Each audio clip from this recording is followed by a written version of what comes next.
Welcome to जनता की आवाज़। सलाम, नमस्ते, सत श्री अकाल। आई होप, उम्मीद करती हूँ आप सभी लोग खुश होंगे, खैरियत से होंगे। शुक्र अल्हम्दुलिल्लाह आपकी बहन भी बिल्कुल ठीक है। तो जी आज आज आपकी बहन ना आपसे थोड़ी-सी कुछ बातें-शातें करना चाहती है।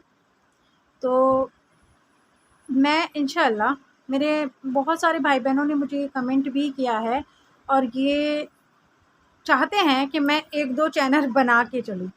बल्कि मेरी एक बहन ने मेरी एक वीडियो पे कमेंट भी किया था कि बाजी आप ना एक साथ ही 2-3 चैनल बना के चलें, क्योंकि आप कुछ ज़्यादा ही सच बोलती हैं जो लोगों को ना हज़म नहीं हो रहा होता है।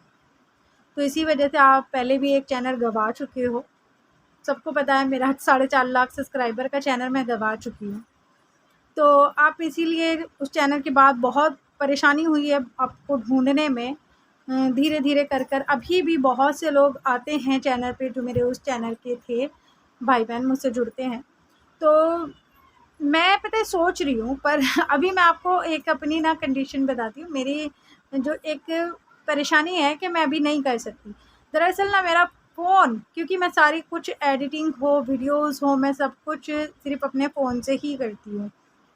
मैं कोई कैमरा यूज़ नहीं करती हूँ, मैं ना ही कोई लैपटॉप वग़ैरह यूज़ करती हूँ। सही मायने में मुझे लैपटॉप चलाना आता भी नहीं है, मैं सिर्फ़ फ़ोन ही यूज़ करती हूँ और फ़ोन से ही मेरे सारे काम हैं। मगर हाँ, अभी मेरे फ़ोन की कंडीशन इतनी बेटर नहीं है, तो इंशाल्लाह मैं अगले महीने अपना फ़ोन चेंज करूँगी और अगले महीने फ़ोन चेंज करने के बाद में फिर मैं अपने 2 चैनल स्टार्ट करूँगी। ये एक छोटी-सी वीडियो है मेरी, जो मैं आप लोगों के साथ में शेयर कर रही हूँ।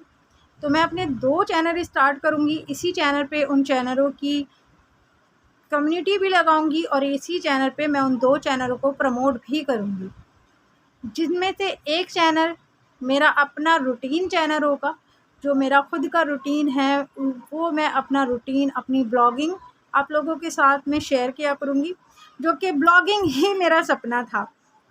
यूट्यूब पर मैं एक ब्लॉगर ही बनना चाहती थी, रिएक्शनिस्ट, तो पता नहीं मैं कैसे बन गई हूँ। जो कि मैंने सोचा ही नहीं था कभी कि मैं रिएक्शन दूँगी या मैं इस तरीके से आकर बोलूँगी। पर कहते हैं ना, आप सोचते कुछ और होता कुछ है। पर मेरा जो मकसद था वो यही था कि मैं एक यूट्यूबर बनूँ, मगर एक ब्लॉगिंग की फ़ील्ड में। तो वो एक चैनल मेरा अपना ब्लॉगिंग चैनल होगा और दूसरा बहुत अहम चैनल हो सकता है, ब्लॉगिंग तो मैं थोड़ा-सा स्किप कर दूँ कि हफ़्ते में 1 ब्लॉग या 2 ब्लॉग, 4 ब्लॉग, जितना मुझसे हो पाएगा मैं उतना ही करूँगी। मगर एक चैनल जो मेरा इसी चैनल की तरह मेन चैनल आएगा, उसपे मैं मिसेज़ हैदर का कोई टॉपिक नहीं रखूँगी, ना ही मेरे ब्लॉगिंग चैनल पे मिसेज़ हैदर का कोई टॉपिक होगा और ना ही मेरे उस चैनल पे मिसेज़ हैदर का कोई टॉपिक होगा। क्योंकि पता है, मैं 2 दिन से मैं सोशल मीडिया से बहुत कनेक्ट हूँ, मगर हाँ, मैं मिसेज़ हैदर के मसले से नहीं हूँ इतना, मैं अपनी मुस्लिम कम्युनिटी के मसले से हूँ। पहला, फ़िलिस्तीन और गाज़ा, जहाँ की वीडियो देखती हूँ तो मैं बहुत ज़्यादा इमोशनल हो जाती हूँ। मेरा पता है, मैं सच बताऊँ ना, मेरा फिर काम करने को भी मन नहीं करता और एक वीडियो तो मेरी आँखों से ऐसा गुज़रा था कि मैंने जब वो वीडियो देखा तो मेरे रोंगटे खड़े हो गए और मैं बस रोने लगी। दूसरा, अभी मैं वो वीडियो आपके साथ भी चलाऊँगी और हम लोग अगर कुछ नहीं कर सकते तो कम से कम हम अल्लाह से दुआ कर सकते हैं। हम गाज़ा के लिए, हम फ़िलिस्तीन के लिए अल्लाह से दुआ कर सकते हैं कि अल्लाह पाक जो लोग शहीद हो चुके हैं, उनके आला दर्जे, उन्हें आला मकाम अता फ़रमाए और जो लोग मौजूद हैं, अल्लाह पाक उनकी मुश्किलातें आसान करे। और पता है, मैं कहती हूँ कि जितने भी लोग हो सकते हैं, बहुत सारे ऐसे प्लेटफ़ॉर्म हैं जहाँ गाज़ा और फ़िलिस्तीन की मदद के लिए लोगों ने स्कैनर भी डाले हुए हैं उनकी मदद करने के लिए। तो हमसे जितना बन सके, किसी से 100, किसी से 50, भई जिसकी जितनी हैसियत हो वो प्लीज़ अपनी तरफ से हर उस स्कैनर पे डोनेट करे। क्योंकि मुझे नहीं लगता किसी ने भी वो स्कैनर फ़ेक डाले होंगे, क्योंकि जितनी कि तबाही हमारे फ़िलिस्तीनी भाई-बहनों को झेलनी पड़ रही है, हर इंसान उनकी मदद ही करेगा, कोई भी उनको उनके नाम से ना अपने घर नहीं भरेगा। मुसलमानों में कम से कम इतनी तो गैरत है ना, कि उनके नाम से अपने घर नहीं भरेगा, उनकी मदद के लिए डाले होंगे। तो कहूँगी कि जितने भी लोगों के सामने कोई ऐसी आईडीज़ आएँ तो वो प्लीज़ उन्हें हेल्प करें। और मतलब हमारे इंडिया में भी अब ये जो वक्फ बिल लागू हुआ है ना, सारी मुस्लिम कौम इसे बायकॉट करती है। कुछ ऐसे जो एक्स मुस्लिम हो, कोई नाज़िया इलाही हो या कोई शबनम शेख हो, है ना, मैं इनकी बात नहीं करती, क्योंकि मुस्लिम कम्युनिटी इन लोगों से नहीं चलती। ये वो दोगले लोग हैं जो अपनी रोटी खाने के लिए एक मौजूदा सरकार के तलबों में पड़ी हुई है, उनके तलबे चाट रही है। इनको लगता है बस हम सेफ हो जाएं, मुस्लिम कम्युनिटी भाड़ में जाए, दीन बचे ना बचे, हमारे पेट भरें बस। इस्लाम के दुश्मन सारा ज़माना हो जाए, हम भी उन्हीं दुश्मनों के साथ हो जाएंगे। तो ऐसे लोगों से मुस्लिम कम्युनिटी नहीं चलती। पूरी मुस्लिम कम्युनिटी जो है तो वक्फ बिल का विरोध कर रही है। और ये जो कहा जा रहा है कि वक्फ बिल से औरतों के लिए काम किया जाएगा, है ना, तो एक बड़ी घटिया सी लड़की जो अधनंगी सी फिरती है, छोटी सी शॉर्ट पहन लेगी, कट स्लिप का टॉप पहन लेगी, मगर हाँ सिर्फ अपने आप को मुस्लिम दिखाने के लिए कि मैं मुसलमान हूँ और मुसलमानों के खिलाफ भौंकती रहती हूँ, वो सिर्फ एक काले से दुपट्टे का ना हिजाब की तरह उसे कवर कर लेती है कि मतलब नीचे से तू पूरी नंगी है, तेरी टांगे दिखाई दे रही हैं, तेरे हाथ दिखाई दे रहे हैं, बस तूने एक वो सिर पे दुपट्टा सा मार लिया, उसको तू हिजाब समझती है। हिजाब वो होता है जो औरत खुद को कवर करती है, वो नहीं कि तूने नीचे कट स्लिप के टॉप पहने हुए हैं, छोटी छोटी सी निक्कर पहने फिरती है तू, और तू अपने आप को मुसलमान कहती है। तो वो कहती है कि भाई हम तो बड़े खुश हैं, तो तुम जैसी खुश ही रहोगी, क्योंकि तुम जैसियों को तो माँ बाप ने लावारिस छोड़ा हुआ है कि जाओ 70 बाहर जाकर यार घेरो, किसी से फ़ोन का रिचार्ज कराओ, किसी से ड्रेसेस मंगाओ, किसी से हमारे घर का राशन मंगाओ, किसी से हमारे यहाँ का खाना मंगाओ। तो तुम जैसी ऐसे ही गटर की पैदाइश हो, किसी मुसलमान का खून नहीं हो सकती। अपनी माँ से पूछ कर देखना कि तुम हो कितनों का खून, मुसलमान का नहीं हो सकती तुम। तो मैं पता है ये चीज़, मैं तो देखो पूरे विरोध में हूँ, मैं नहीं चाहती, क्योंकि वक्फ बिल में जो ये कि भाई दूसरी कम्युनिटी के लोग आकर हमारे घर में उनका क्या मसला है। आज तक किसी मंदिर की जो भी कमेटी होती है उसमें किसी मुसलमान का हिस्सेदारी करी? मंदिर में जब मुसलमान की हिस्सेदारी नहीं, चर्च में मुसलमान की हिस्सेदारी नहीं, गुरुद्वारे में मुसलमान की हिस्सेदारी नहीं, तो फिर हमारे अंगना में आप लोगों का क्या काम है? वक्फ बिल लागू नहीं हुआ कि अंध भक्तों के झुंड चढ़ गए मज़ारों की दीवारों पे, है ना। तो कैसे हम यकीन कर लें कि हमारे भले के लिए हो रहा है? हमारे भले के लिए, जहाँ आप मुस्लिम औरतों को बाप की लुगाई, बहन की बाप की लुगाई, भाई की लुगाई बोलते हो कि पूरे ख़ानदान की लुगाई हैं ये मुस्लिम औरतें, है ना। हम आपसे अच्छे की उम्मीद रखेंगे? ना तो हम नाज़िया इलाही हैं, ना ही हम शबनम शेख हैं। और जो कुछ औरतें 100-100 200-200 रुपये लेकर चली गई हैं ना, वो अनपढ़ जाहिल गवार औरतें हैं, जो कि उनको लगता है सिर्फ हाँ 400-500 रुपये ले लिए हैं, इससे हम अपना कुछ ख़रीद लेंगे, भाड़ में जाओ, फिर हमें क्या मसला कि कौन सा वक्फ बिल, कौन सा क्या, है ना। जिस औरत की आपका समाज इज़्ज़त ही नहीं कर रहा है, आप मुस्लिम कम्युनिटी की औरतों के हक़ की बात कर रहे हो, जिन औरतों को आप 14 बच्चे पैदा करने वाली कहते हो, आपसे उम्मीद लगाएं। जिन औरतों को आप बाप की बीवी कहते हो, जिन औरतों को आप भाई की बीवी कहते हो, जिन औरतों को आप मामा, चाचा, फूफा सबकी मिली जुली बीवी कहते हो, है ना, तो हम आपसे उम्मीद लगाएं कि आप हमारे भले की सोच रहे हैं? नहीं। मैं मौजूदा सरकार से यही कहूँगी, आप हमारे भले की बिल्कुल ना सोचें, बिल्कुल ना सोचें। मैं अपने देश की मौजूदा सरकार से हाथ जोड़ कर कहती हूँ, आप हमारे भले की बिल्कुल ना सोचें। हम अपना भला अल्लाह से जानते हैं, हमारा यकीदा हमारे अल्लाह पे है कि अल्लाह हमारा भला करेगा। हमें कमा कर खिलाने वाले हमारे घर के मर्द काफ़ी हैं हमारे लिए, हमें किसी सरकार की रहमो करम की ज़रूरत नहीं है। तो आप हमारे भले का नाम लेकर ना हमारी मुस्लिम कम्युनिटी को टारगेट ना करें। तो मैं यही कहूँगी कि मेरा एक चैनल होगा जो मेरी अपनी कम्युनिटी के लिए होगा। अगर कि मेरे पास इतने हकूक़ हैं कि मैं यहाँ सोशल मीडिया पर आकर बात कर सकूँ, मेरे पास मेरी फैमिली ने, मेरे हस्बैंड ने मुझे इतने हक अधिकार दिए हैं कि मैं यहाँ सोशल मीडिया पर आऊँ, अपनी बात रख सकूँ, तो मैं सिर्फ़ एक नाचने वाली पर ही बात नहीं रखूँगी। क्योंकि पता मैं क्या सोचती हूँ अब, कि हम कहाँ एक 2 टके की नाचने वाली पर बात करते हैं, जहाँ हमारी अपनी कम्युनिटी को हम लोगों की इतनी ज़रूरत है कि आज के वक्त में हर एक मुसलमान को अपनी कम्युनिटी के लिए खड़ा होना चाहिए। हम अपनी कम्युनिटी को छोड़कर एक 2 टके की नाचने वाली के ऊपर बात कर रहे होते हैं। तो मैंने इसीलिए यही सोचा है, इंशाअल्लाह मैं जल्द ही अपने दोनों चैनल बना के आप लोगों के सामने अनाउंसमेंट कर दूँगी उन चैनलों की। और मेरे उस चैनल को मैं अपनी कम्युनिटी को ही डेडिकेट करूँगी। मैं उस चैनल को समझो सदक़ाए ज़ारिया रखूँगी कि मैं अपनी कम्युनिटी के लिए काम करूँगी उस चैनल पे। एज़ अ मुस्लिम मैं अपनी कम्युनिटी को रिप्रेजेंट करूँगी। मैं दूसरों को नीचा नहीं दिखाऊँगी।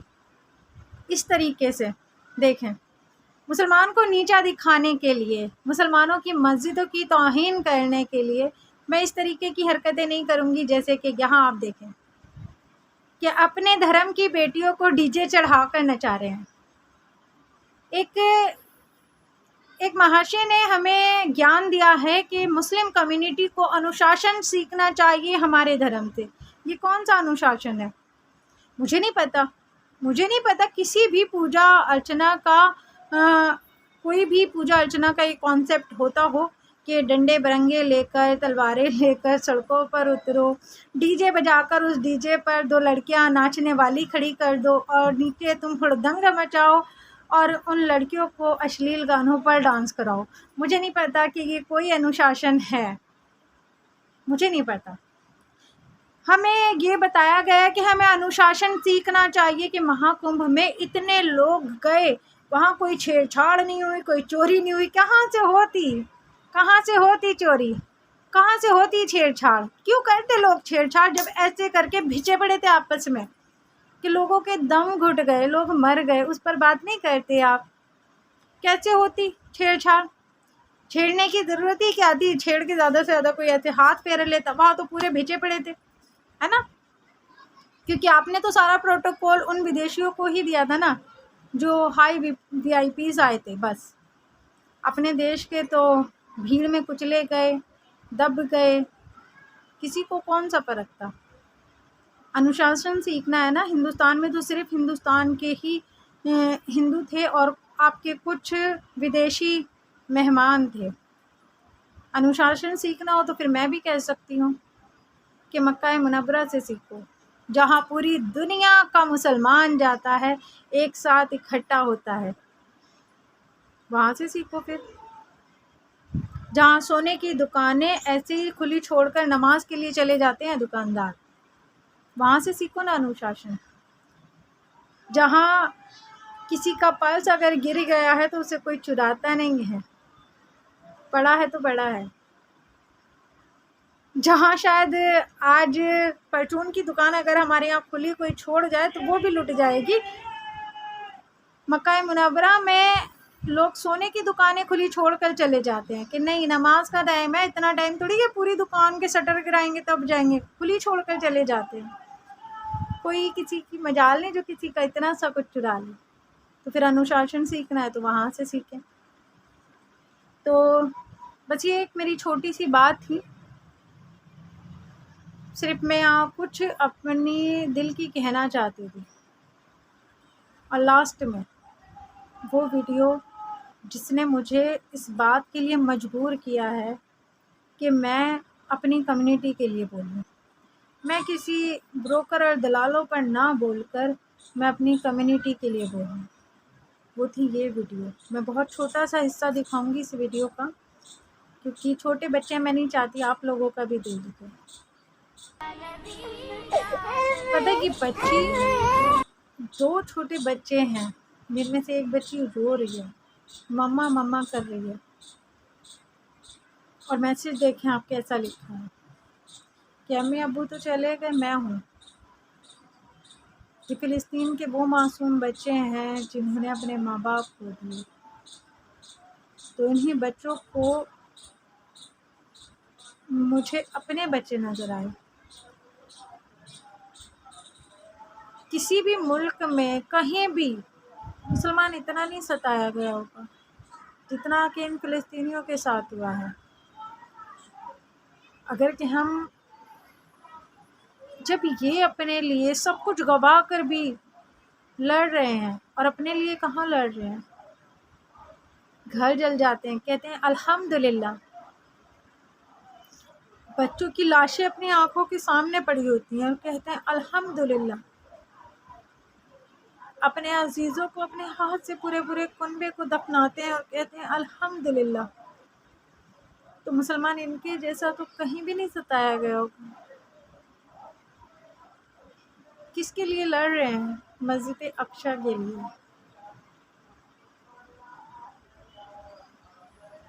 अगर हम इनके लिए बोल ना पाएँ, हम अपने मुसलमान मज़हब के लिए कुछ कर ना पाएँ, तो फिर तो बेकार है ना। हम सिर्फ़ दुनिया में रोटी खाने के लिए और दुनियावी भी ऐशो आराम में जीने के लिए ही तो आए हैं। तो अल्लाह ने मुझे पता नहीं क्यों इस बात का एहसास कराया है, और अल्लाह का शुक्र अदा करती हूँ। अल्लाह पाक ने मुझे अगर इस बात का एहसास कराया है, तो मैं यही सोचती हूँ अल्लाह मुझसे अपनी नेकी के काम लेना चाहता है। तो मैं जहाँ एक मिसेज़ हैदर के लिए 4.5 लाख सब्सक्राइबर का चैनल गँवा सकती हूँ एक नाचने वाली के लिए, तो अपनी मुस्लिम कौम के लिए तो मैं कुछ भी गँवा सकती हूँ। एक चैनल नहीं, 1000 चैनल बनाऊँ और 1000 चैनल गँवाऊँ तो मुझे कोई अफ़सोस ना होगा। तो इंशाअल्लाह जल्द ही मेरा चैनल स्टार्ट होगा। ब्लॉगिंग का तो हो सकता है थोड़ा लेट कर भी दूँ मैं, मगर हाँ, मेरी अपनी कम्युनिटी के लिए मेरा चैनल एक स्टार्ट होगा, जिसको मैं अच्छी तरीके से उसका बहुत अच्छा एक नाम रखूँगी। और आप लोग भी मुझे कमेंट कर सकते हैं, मैं किसी बच्चे का नाम नहीं पूछ रही हूँ। मेरे इस्लाम के मुताल्लिक़ आप लोग भी मुझे कमेंट कर सकते हैं कि मैं अपने चैनल का क्या नाम रखूँ, और मेरा एक प्रॉपर चैनल होगा, उस पे मैं काम करूँगी इंशाअल्लाह ताला। तो आई होप, मुझे उम्मीद है कि सिर्फ़ मेरे मुस्लिम भाई-बहन ही नहीं, मेरे हिंदू भाई-बहन जो इस्लाम की इज़्ज़त करते हैं, जो इस्लाम से मोहब्बत करते हैं, जो मुसलमानों से मोहब्बत करते हैं, हमें भी अपना भाई समझते हैं, बहनें समझते हैं, हमें हिंदुस्तान का हिस्सा समझते हैं, वो भी मेरे चैनल को पसंद करेंगे, मेरे चैनल को सपोर्ट करेंगे। क्योंकि मैं मेरे हिंदू भाइयों के ख़िलाफ़ कभी नहीं हूँ। मेरे उस चैनल का मकसद भी मेरे इस्लाम को रिप्रेजेंट करना होगा, ना ही कि किसी दूसरे मज़हब को नीचा दिखाना। हाँ, मैं उन लोगों पर हो सकता है तंज करूँगी जो मेरे इस्लाम को बदनाम करेंगे, मगर मैं हिंदू धर्म को तब भी नीचा नहीं दिखाऊँगी, क्योंकि हिंदू धर्म भी मेरे हिंदुस्तान का हिस्सा है, मेरे हिंदुस्तान की पहचान है। तो मैं अपने हिंदुस्तान की पहचान को कभी नीचा नहीं दिखा सकती। मैं जितनी इज़्ज़त मेरे इस्लाम की करती हूँ, उतनी ही इज़्ज़त मैं सनातन धर्म की भी करती हूँ, बाकी सब मज़हब की करती हूँ, चाहे वो सिख हो या ईसाई हो। पर ये चीज़ तो पता है मैंने क्यों दिखाई थी, कि मुसलमानों को ज़लील करने के लिए, हमारी मस्जिदों की बेअदबी करने के लिए, अपने घर की बेटियों को नचा रहे हो ऐसे। तो तुम हमें बदनाम कर रहे हो या अपने आप को ज़लील कर रहे हो? ये तो तुम्हारे ही धर्म की बेटियाँ होंगी ना, जिन्हें तुम डीजों पे चढ़ाकर लाखों लोगों के सामने नचा रहे हो, अपने ही धर्म की बेटियों को। तो बस यही थी एक छोटी-सी बात मेरी आज आप लोगों से। आई होप मेरे भाई-बहन मुझे ज़रूर सपोर्ट करेंगे, मेरे हिंदू, मुस्लिम, सिख, ईसाई सभी भाई-बहनों से सपोर्ट चाहती हूँ, और इंशाल्लाह उम्मीद भी रखती हूँ आप सब लोग मुझे सपोर्ट करेंगे। तो काफ़ी बाहर से शोर आ रहा होगा, वीडियो का एंड करती हूँ। अपनी बहन को दुआओं में याद रखिएगा। अल्लाह हाफ़िज़।